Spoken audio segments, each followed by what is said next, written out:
My friend. Come and say a word. Asante sana. Asante. Yep.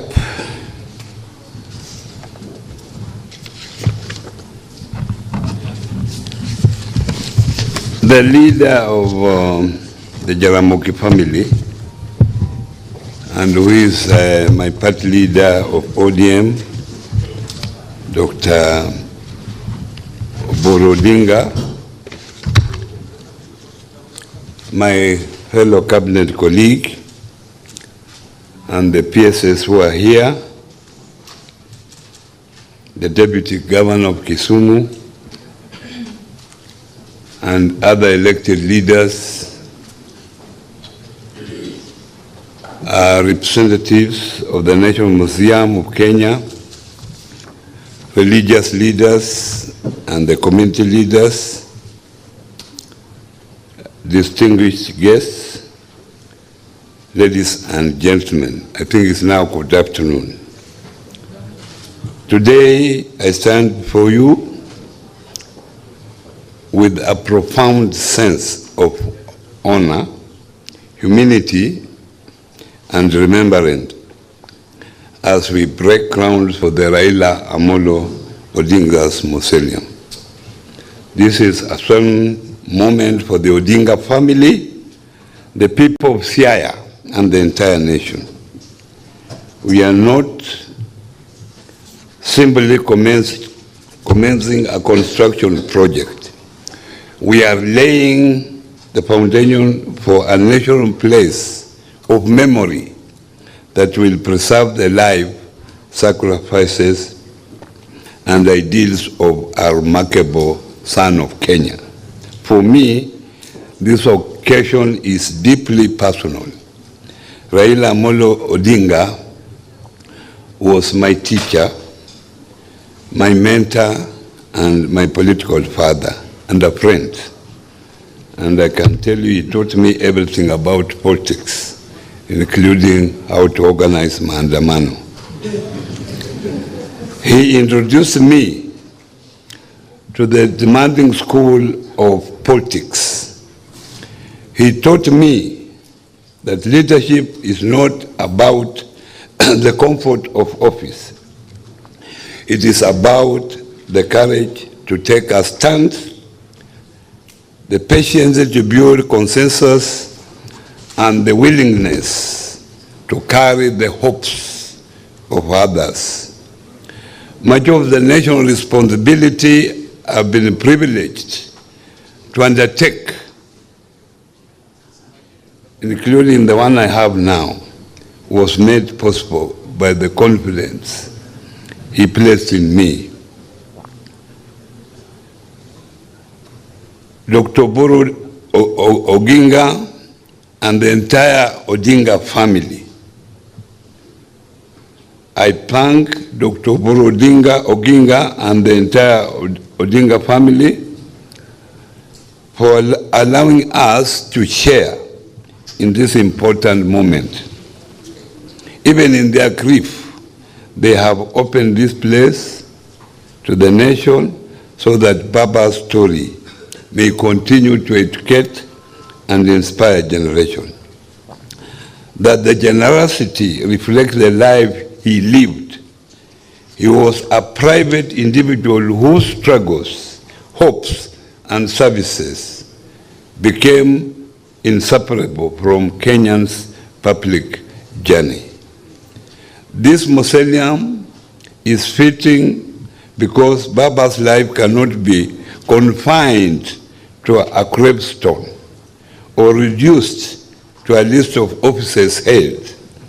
His true memorial is found in the democratic space Kenyans enjoy today, in a constitution that protects the rights and the dignity of every citizen, in the freedom to speak and participate, and in continuing pursuit of the country in which no person or community is treated as less Kenyan than another.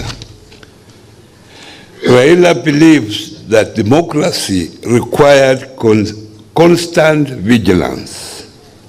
He knew that freedom, once won, could never be taken for granted. He challenged authority endured great personal sacrifice and remained steadfast when retreat would have been easier. He reminded us that institutions must be stronger than individuals.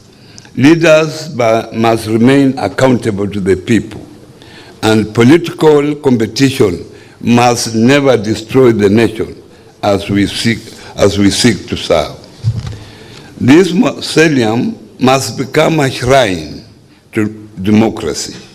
It must not belong to one political party, one community, or one election.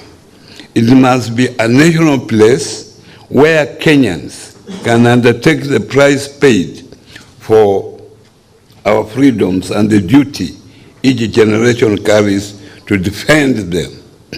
Young people who should live knowing that constitutional democracy was built through sacrifice, dialogue, persistence, and faith in the people of Kenya.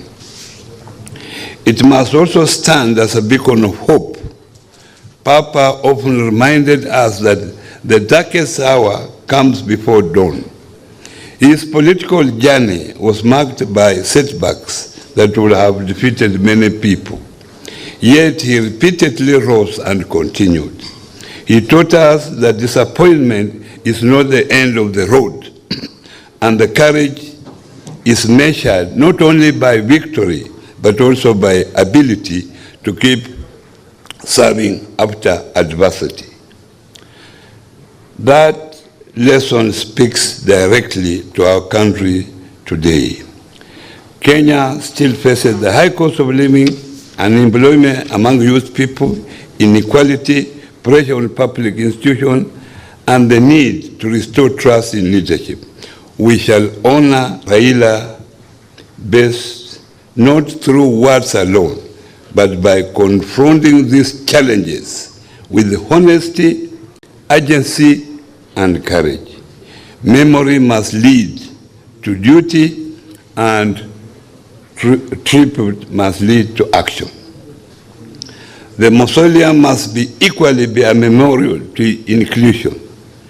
Papa understood Kenya as a nation of many communities bound by one destiny.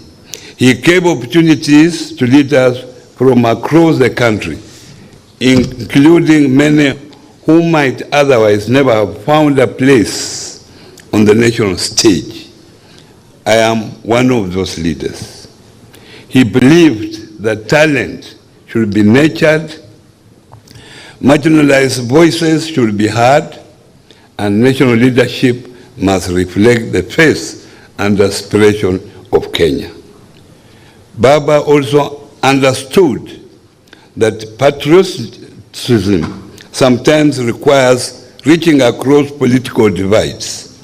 He was willing to engage former rivals whenever the interests of the nation demanded it, as he has done when he took us to the government. He knew that dialogue was not weakness and compromise was not surrender. To him, building bridges was an act of courage when it prevented conflict, restored stability, and created room for national progress. His participation in the Grand Coalition government under President Mwai Kibaki remains an important lesson in putting country before individual ambition. That period helped Kenya recover from a deep national crisis, renewed the constitutional reform process, and laid foundation for development. Through his trust, I served as the Minister of State for Planning, National Development and Vision 2030. I witnessed his ability to combine political conviction with practical delivery. What are the ingredients for a good life? It starts with your wellness. Having partners who root for you, walking with you every step of the way. Good Life Pharmacy, with you through every moment. Democratic culture, one where we compete peacefully, disagree without hatred, respect institutions, and find common ground when the nation is at risk.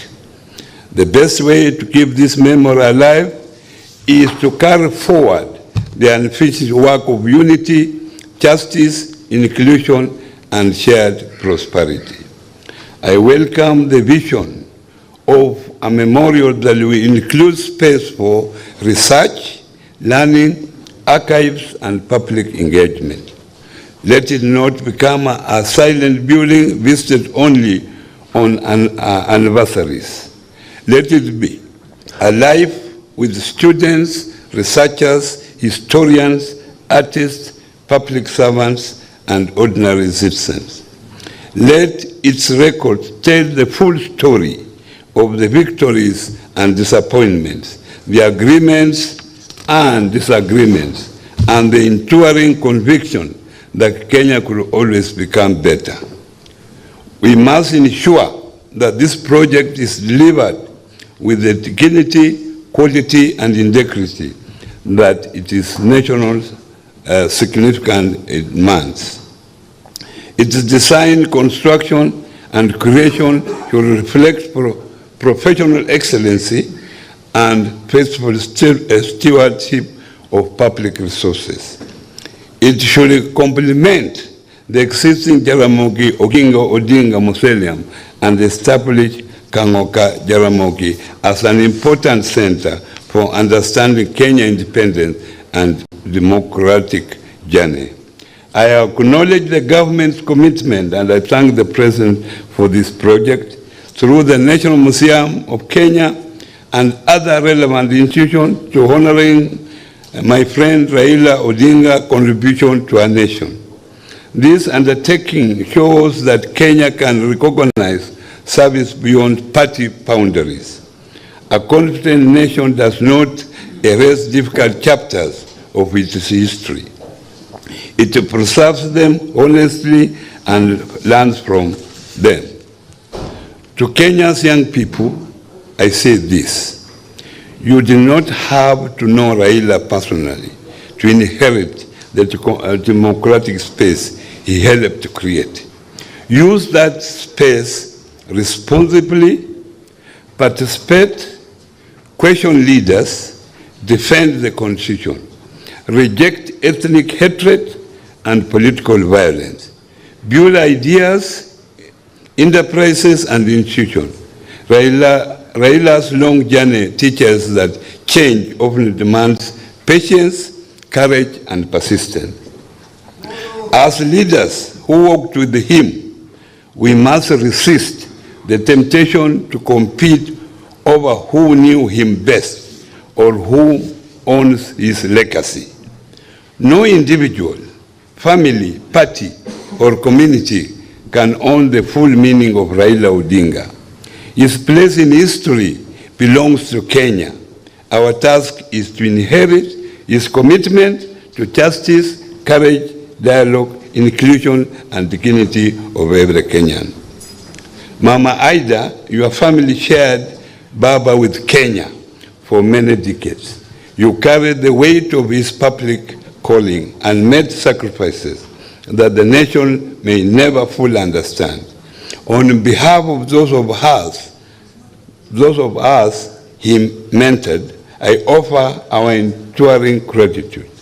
May this mausoleum give the family comfort and give the nation our place to remember, reflect, and recommit itself in the ideas for which he stood. Baba, my teacher, mentor, political father, and friend, your voice may have fallen silent, but your lessons remain. Your journey has ended, but the path you helped clear remains open. Your earthly work is complete, but the responsibility you place upon us continues. May the Raila Amolo Odinga Mausoleum stand for generations as a home of memory, a school of democracy, a beacon of hope, a memorial to inclusion, and a lighthouse of patriotism. May the soul of the Right Honorable Raila Amolo Odinga rest in eternal peace. May God bless the Odinga family, and may God bless the Republic of Kenya. Thank you.